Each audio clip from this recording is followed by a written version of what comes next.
My sister and her family flew in to help take care of my mother as she's recovering from heart surgery.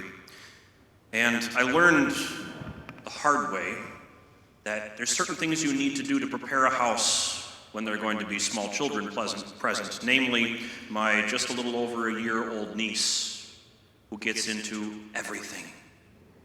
The casualty was my toothbrush, which is now the favorite thing for scrubbing the floor with. I wasn't prepared for a 14-month-old in my space.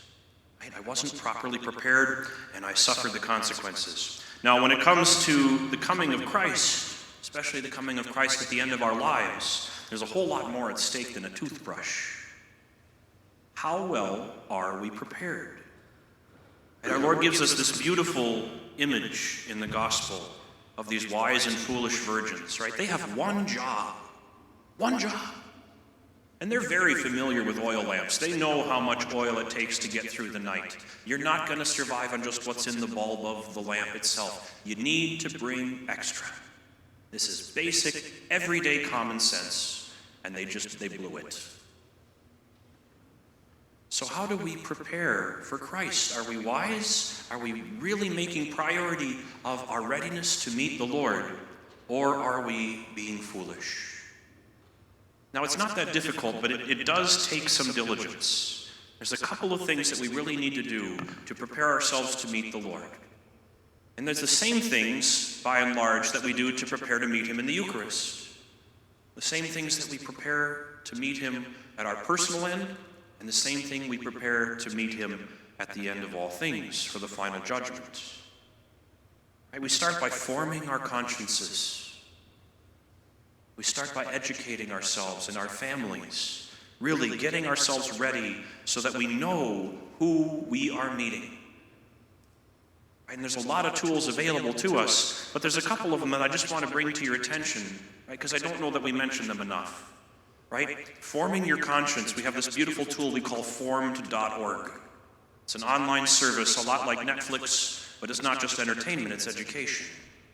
Yes, there are beautiful Catholic movies on there that you can use to entertain and educate your kids, but there's also beautiful programs like the Symbolon series that we use for RCIA, where you can really dig into and learn your catechism through a series of videos that you can watch and discuss with your family. Everything is included, and it's all free for everybody who is part of our parish family. Right, so everybody who is within our area here, who takes part in worship at St. Henry's and at Holy Cross, they're all welcome to sign up for form.org. All you need is an email address. That's available to you. Now, if you're a little more old school like me, and you like books, you got the good old-fashioned catechism, right? There's the thin one. I like the Baltimore Catechism. It never went out of style. I like simple, what's the question, what's the answer stuff. That's just me. But you got the thin volume for the kids, so it doesn't scare them, and you got the grown-up version too, with all the deeper question answers, right? So simple answers that even a child can memorize, so they know when they're asked, right? Why did God make me? To know Him, to love Him, and to serve Him in this life, so that I might be with Him forever in heaven. Simple answers, right? There's no excuse for us not to know these things. But we have to form our conscience, and that means we need the tools of the trade. Right, so go out and get a copy. Right, very easy to find. You can find them on Amazon. There's lots of Catholic bookstores in our area. $7. Simple. Best $7 you'll spend. You can get it as a free PDF on your e-readers. Just Google Baltimore Catechism. Boom, right there, free of charge for a device you already own. Right?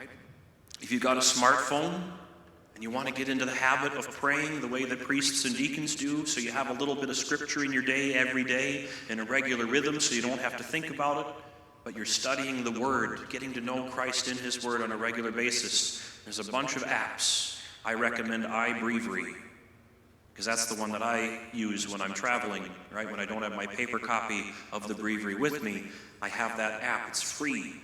It's got all the prayers that priests and deacons and religious pray, and 5 times a day in our regular schedule of prayer. But anybody can do it. It's not just for us, it's the prayer of the church. And it's also got a whole bunch of devotional prayers there. Don't forget the Relevant Radio app. That'll connect you with the same radio that we get on 100.3 FM, our St. Stanislaus Communications, broadcasting right here out of St. Henry's. Right? So those very simple, available tools that we have to form our conscience. So that's the first part, forming our conscience. Do we know who it is we're going to meet? At the altar, at our death, at the end of time. And then there's the safety net, right? Making a good confession, being ready to go. Right? Our mom had this diabetic episode a couple weeks ago. It looked like she was having a stroke. It was really scary. You know, it was really great having two sons who were priests who were right there at dinner with her. That was easy for her, right? How many of you have two priest sons? No, okay, so you better be ready on your own. You might want to have a backup plan. You might want to have made a good confession recently. Right, we're coming up into Advent here. Now is the time, as we end the annual cycle of the church year, now is the time to plan ahead. Okay, when am I going to get to confession? I'm going to have extra confession hours available for you starting at the end of this month. So pay attention to those things as we announce them, as we put them in the bulletin. Or just give me a call or a text anytime that you want. Right, I've had a couple people today just text me out of the blue saying, hey, Father, can you be there before Mass? Yep, I'll meet you here at this time. I'll hook you up, right? Get your soul at peace with the Lord so that even if you get hit by a bus on the way out of town, you're ready to go. Watch out for the buses, though, okay? And the deer. Oh, my goodness. They're out. Memorize your act of contrition. Say it every day. Say it a couple times a day. It's amazing how fast you can memorize something when you say it at noon and before you go to bed at night. I don't care which translation you use of the act of contrition, right? But pick one that you know and that you can use with your family and teach to your kids and make sure that they know it inside and out. One of my favorite things is when I go to somebody's bedside as they're dying, and they might not have a whole lot left going on upstairs, right? Maybe they're starting to fade. But you start that act of contrition and the Catholic reflexes kick in. All of a sudden they know exactly what to say. And it's beautiful because they've been doing it every day for 80, 90 years. That's a deep ingrained habit. And if we do that several times a day, remind ourselves, I'm going to meet my Maker. If I remember that at noon and again at night, every day, no matter what happens, no matter when it happens, and no matter when the bridegroom comes, I'm going to be ready. So we want to form our consciences. We want to make a good confession. We want to build a community that waits for the Lord. Right? A community of like-minded Christians who can support each other, keep each other accountable, and make us ready together. Part of what we do is when we come together at Mass. Right? We make preparations as a community. Our musicians prepare the music. Our lectors prepare the readings. The deacons and I prepare a homily. Right? We are prepared to worship together. But are we as a community also preparing each other to meet the Lord? Do we check in with each other? Do we educate our children? Do we talk to them about death so that when it comes, it doesn't take us unprepared, but that we can truly be at all times ready to go? Right, being there at dinner with Mom as she's having these stroke symptoms, it got really scary. I made sure to say repeatedly, Mom, we love you. We know this is probably not life-threatening, but just in case, we want to make sure you know we love you, we love you, we love you. Don't leave it unsaid. Okay, if we do that for our own parents, what are we doing for the Lord who made us? Lord, I love you, Lord, I love you, Lord, I love you. Are we constantly reminding ourselves who it is we serve, who it is we seek, who it is we thirst for, as we said in our psalm today? Right? Who does our soul thirst for? So are we building up that community that reminds each other this is our goal? So we don't just say it once in the psalm on Sunday, but are we repeating throughout the week those messages that we learn here on Sunday? Are we taking with us to our family dinner table the discussion of the Word? I took this lesson to the kids on Wednesday. There were a lot of words in that parable that they didn't know. Well, Well, maybe we need to explain that a little bit. Maybe we need to open the Word for them as parents. You know where your kids' reading levels are at. You know the words that they're familiar with. Maybe we need to explain to them, right, what an oil lamp is if we don't have regular familiarity with that. What does that mean? What does that symbolize? So are we catechizing our family, making them ready, making our community ready? And then beyond our own family, are we networking with other believers? Right? Not just other Catholics, let's be clear about that, but other believers, other people of faith. Are we sharing with them our understanding of heaven and hell? Are we really digging into what we believe, comparing it to what some other Christians believe, and in that coming to a deeper understanding? My favorite thing when I was in college, I was the token Catholic at a Lutheran university. My favorite thing was when someone would mention purgatory, I would perk up to the point where my friend said, "Oh, not again." Right? Because I love talking about purgatory with non-Catholics, because it's a thing that sets us apart, and it's a beautiful belief that we have, and they don't. And I'd like to find out why. And can we share that with them? Can we deepen their understanding of how we purify our hearts between this world and the next? Right? So building a network of believers, a community of support, making each other ready to meet the Lord. And then as we celebrate the sacraments, that's the fourth thing. Right? When we're celebrating the sacraments so that we're encountering the Lord on a regular basis even now. I think the best way, hands down, the best way to prepare especially young children to receive the Lord in their first communion is to come to Eucharistic adoration with them.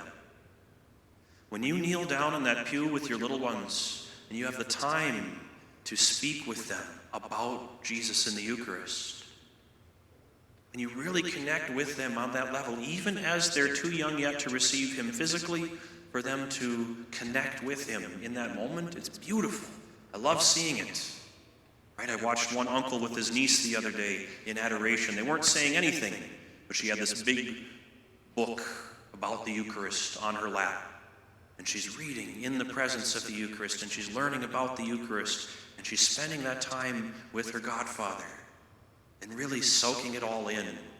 He's sharing that faith with her and showing her how important this is, that special time that they get to spend together, they spend with him.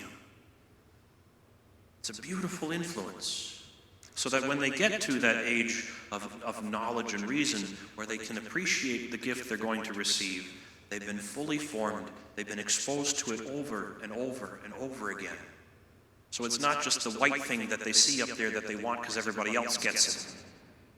But they truly know this is the body and blood, soul and divinity of Jesus Christ, the God who loves us, the God who came to be with us, and the God that calls us to himself at the end of our lives. Another little resource for you while we're at Mass and we don't have hymnals. I know this is a hard thing for some of you because we don't have the readings right in front of us. Right? You'll notice the deacon and I, we use the Magnificat. We have that little subscription service where we get a monthly magazine that has the readings and reflections on the readings that we can read along. I encourage you, if you don't have that, go out and get it. Get something like that, right? Give Us This Day is another publication that does the similar thing. Or the Word Among Us, right? Where you have that reflection on the day's Gospels. So you can read ahead, you can prepare at home, so that when you come to the Mass, you've already encountered Christ in the Word once before. Then you encounter him again in the Gospel as we read it, and in the homily as we explain it, and you go a little deeper, and a little deeper, and a little deeper. You've done the groundwork already, you've prepared yourself well, and then when we encounter him in the Eucharist, you've had all that time of deepening the mystery, all that building up the romance, so when you get to the intimacy, it really shines.